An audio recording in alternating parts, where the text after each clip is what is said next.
La plegada Miró a Xàbia, com quasi totes les coses importants, va succeir, diria jo, d'una forma natural, no?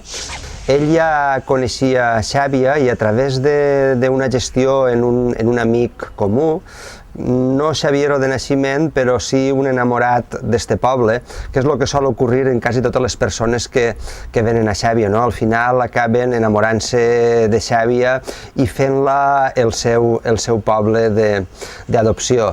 Jo no el coneixia, havia sentit parlar d'ell, de la seva obra, en fi, sabia que vivia en Alcoi, o prop d'Alcoi i de més. I bé, vam anar a veure'l, el vam visitar en el seu mas. I vam fer una visita que es va aplaçar en el temps per molts motius, però que al final la vam fer. Vam anar l'alcalde, vaig anar jo, i l'equip tècnic de cultura es van quedar impressionats en l'obra, i no només en l'obra, sinó en la persona. Antoni Miró és una persona afable, és un artista consagrat però que encara conserva la humilitat d'una persona de poble, i aleshores tot plegat ens va semblar algo que podia ser possible, però a la vegada pensaven que jo era massa gran per a que nosaltres poguérem fer-nos càrrec d'una exposició d'un artista ja tan consagrat. Però bé, al final després va haver un segon contacte, van continuar parlant a través d'este amic comú, i jo trobo que ell tenia un cert interès, i nosaltres per supost un gran interès en que poguera estar en Xàbia, no?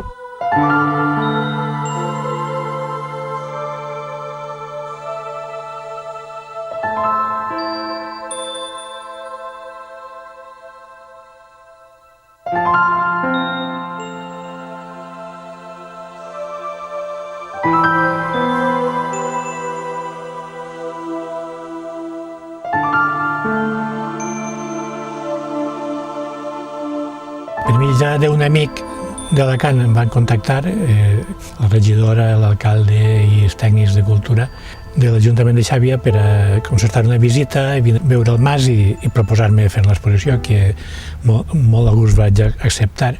La intenció era inaugurar una nova sala d'exposicions, que era la Casa de Tena, i en aquest motiu d'inaugurar aquesta nova sala vam pensar de fer ja una cosa un poquet més gran i omplir el Museu Arqueològic i també la Casa del Cable, posar escultures a l'exterior, i d'ahir ha anat, al final ja ho vam fer de tot.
Ell, a través de la seva pintura, vol comunicar, té una funció didàctica, té una funció il·lustradora i té una funció social. Ell denuncia, es dedica a donar llum o a enfocar els que normalment queden fora de plànol, es pot veure en les seves pintures, es dedica a donar veu als que normalment estan callats, es dedica a difondre tot allò que potser les vies normals de comunicació no volen que sigui difós. Aleshores, des de la pintura, ella ha convertit la pintura en una manera de militar en les seues opcions cíviques, personals, polítiques i socials.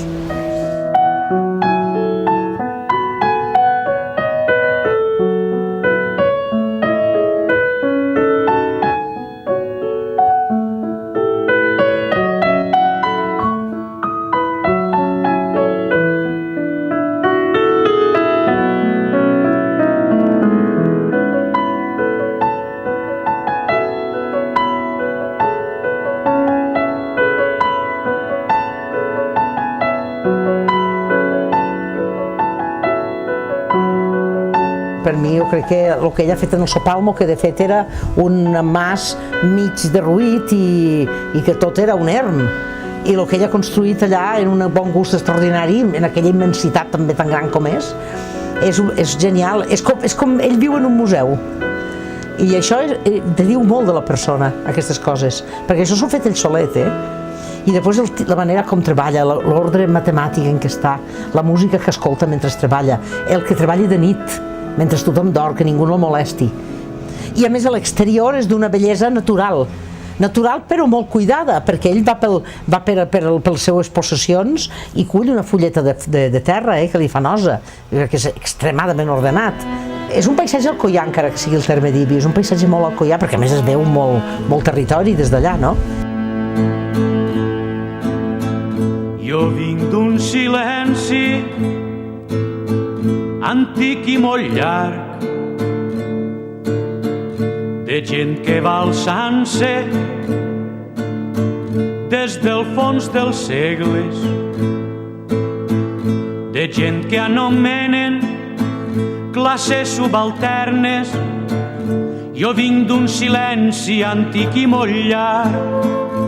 Bé, l'Antoni és d'aquelles persones que dius la coneixes de tota la vida, i també aquella cançó del Raimon que deia l'he conegut sempre igual, i és veritat, l'hem conegut sempre igual, amb aquest caràcter tan peculiar que té, per una banda tímid, semblaria tímid, però alhora tan afectuós i que es fa estimar tant.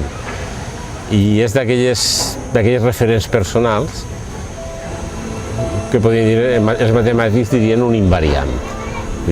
Ell és un invariant, és una referència de lo que són una sèrie de valors personals, culturals, polítics, si vols, també, sense cap problema.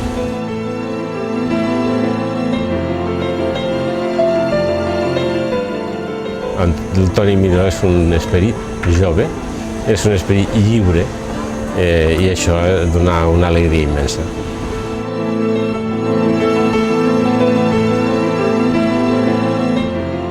Com estava fent exposicions que es deien viatge a tal, viatge a qual, doncs vaig pensar, en aquest cas, que era el viatge, perquè era l'exposició que feia a Xàbia sobre Grècia i sobre tota la sèrie sense títol, i se me va ocurrir i va quedar bé. Quan ho vaig proposar es va semblar molt bé, em va agradar molt, i bé, vam optar per aquest títol. En el moment de triar el títol de l'exposició, el viatge a Xàbia, teníem molt en compte que Xàbia és un territori costaner, que per tant està en contacte amb la mar Mediterrània, que per tant està en contacte amb el món.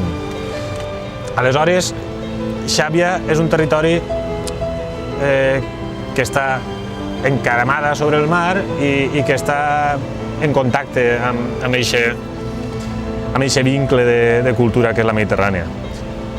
Els últims 10, 20, 30 anys hem vist com les civilitzacions s'acostaven al nostre litoral i Xàbia és un d'aquests punts de trobada de moltes cultures, és un espai cosmopolita perquè a més ha mantingut la seva essència.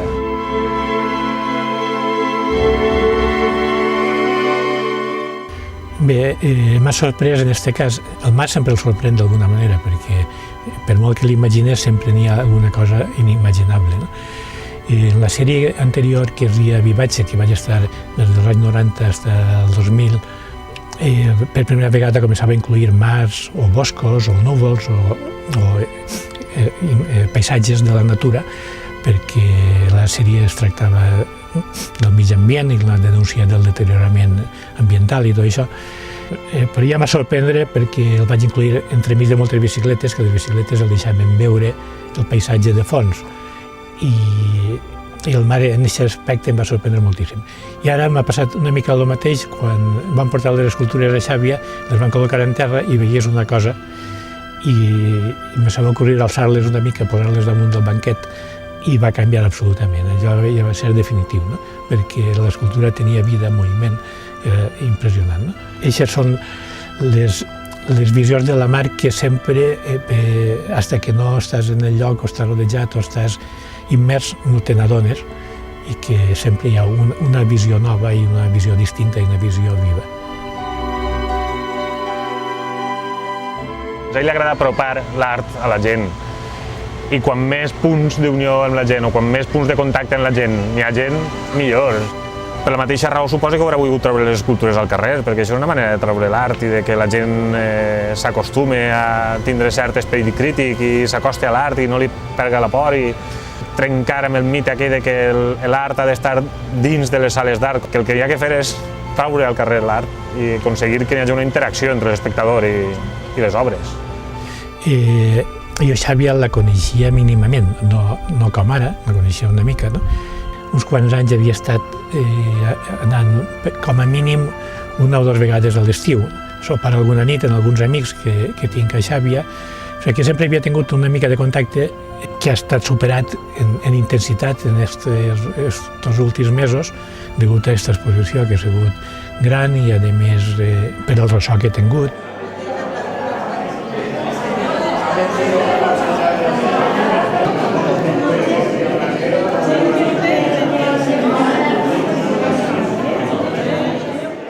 A Dénia i altres llocs molt a prop havia posat en certa assiduïtat. En canvi, a Xàbia no sé per què no s'havia presentat, no m'ho havien proposat. I la primera ha sigut, de fet, una exposició que al fi i al cap ha superat totes les altres, perquè ha sigut una exposició molt gran i que ha tingut molt de ressò i que ha sigut notícia quasi a nivell mundial, perquè ha sortit a tots els idiomes, a Europa, a tot arreu, i en principi degut a una confusió d'explicar malament el que eren les escultures, però possiblement això ha provocat que es prenguera més interès i després que es veguera realment el que és i deixar-ho al seu lloc.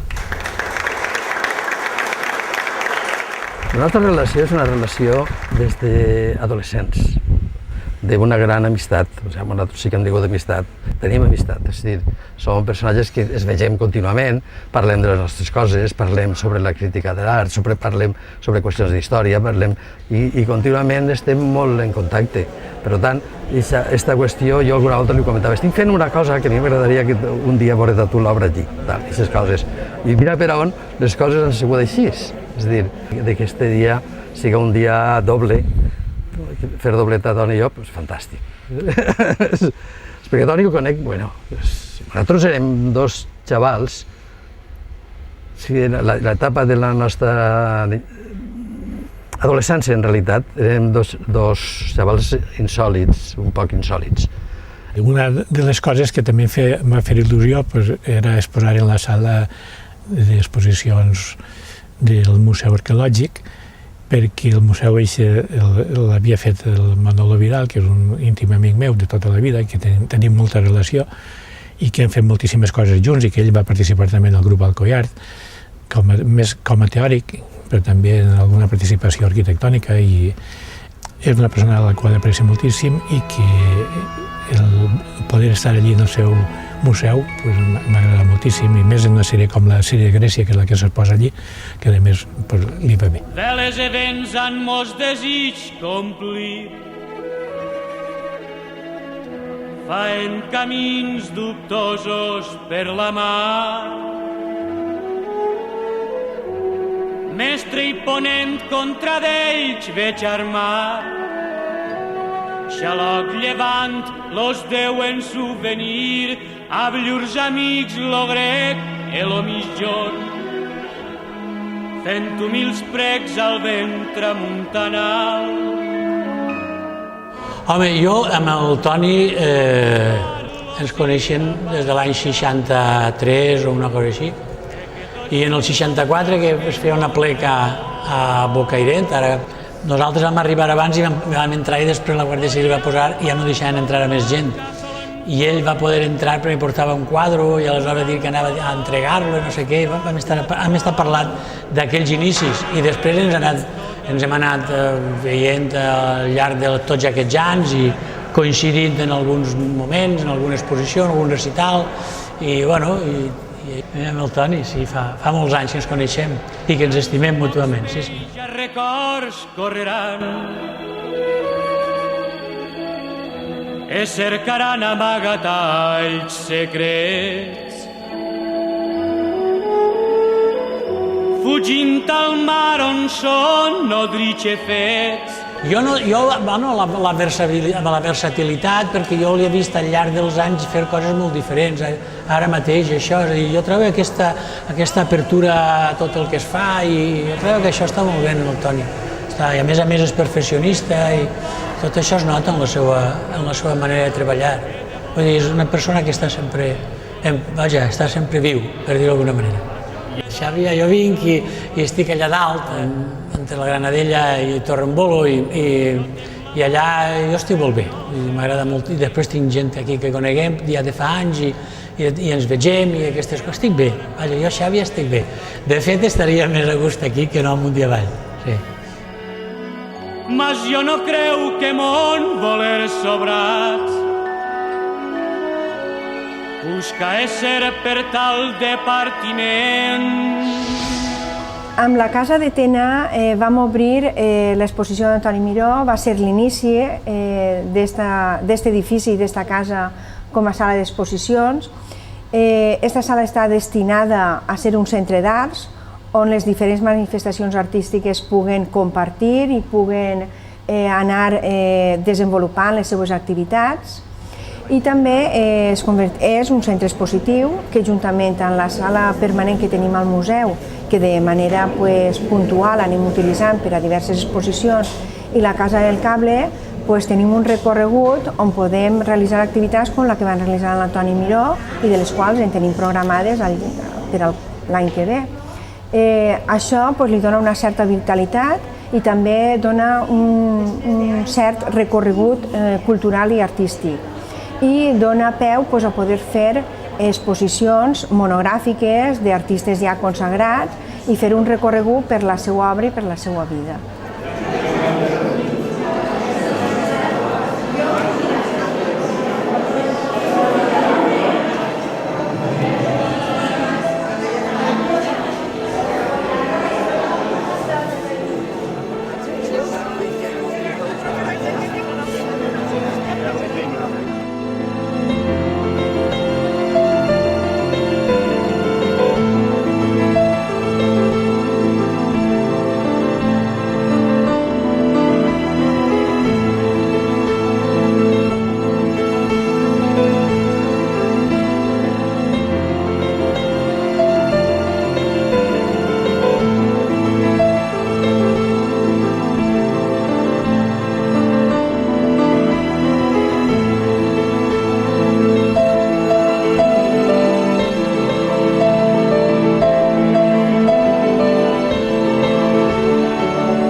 Jo diria que és un artista íntegre, és un artista compromès en el seu art, però compromès en tot allò que l'envolta.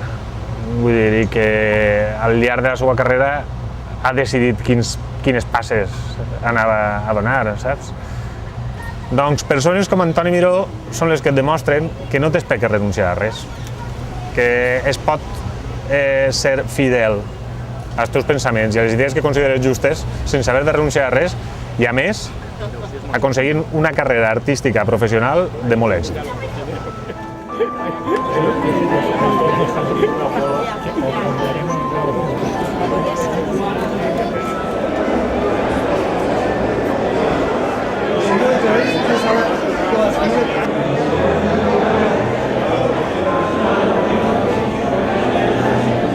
Benvinguts i benvingudes de nou.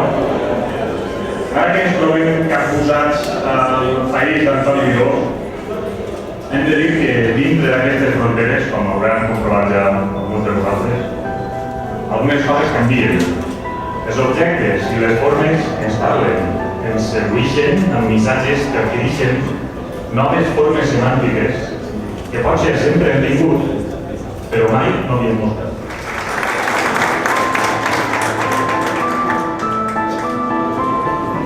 Bona vesprada a totes i a tots. Va dir Picasso, Pablo Picasso, que per a un artista més important que la tècnica en poder utilitzar el pincel o qualsevol altre tipus d'element per a fer art és la llibertat. Sense llibertat, un artista no pot expressar tot el que porta dins. T'agraïs sincerament perquè ens hagis deixat gaudir de la teva obra i especialment de la teva persona. Gràcies i benvinguts a tots i a totes i anem a visitar l'exposició.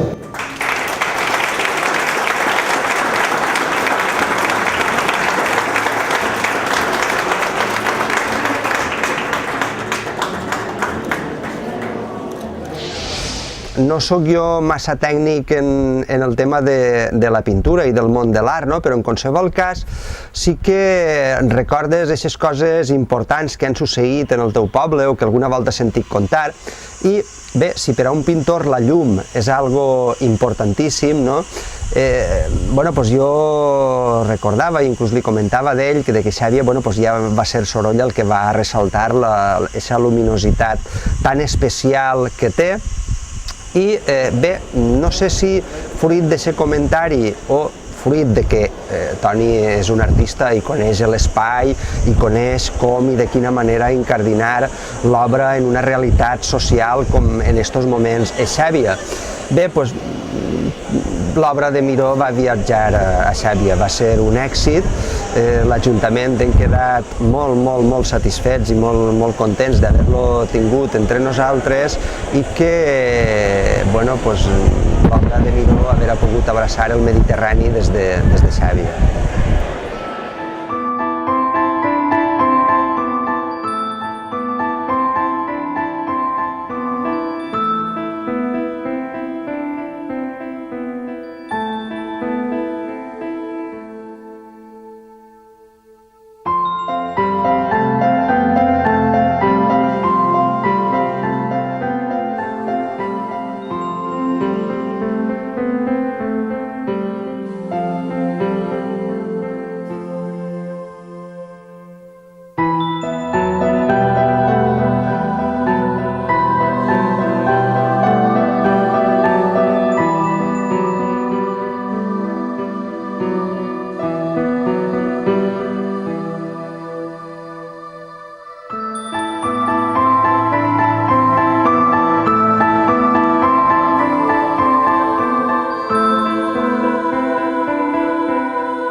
I la veritat és que vam estar molt contents, va haver moltíssims visitants, més de 10.000, i va ser una experiència, treballar en Antoni Miró, una experiència molt gratificant, ja ho he dit, no només per l'artista i per la seva obra, sinó també per la seva persona.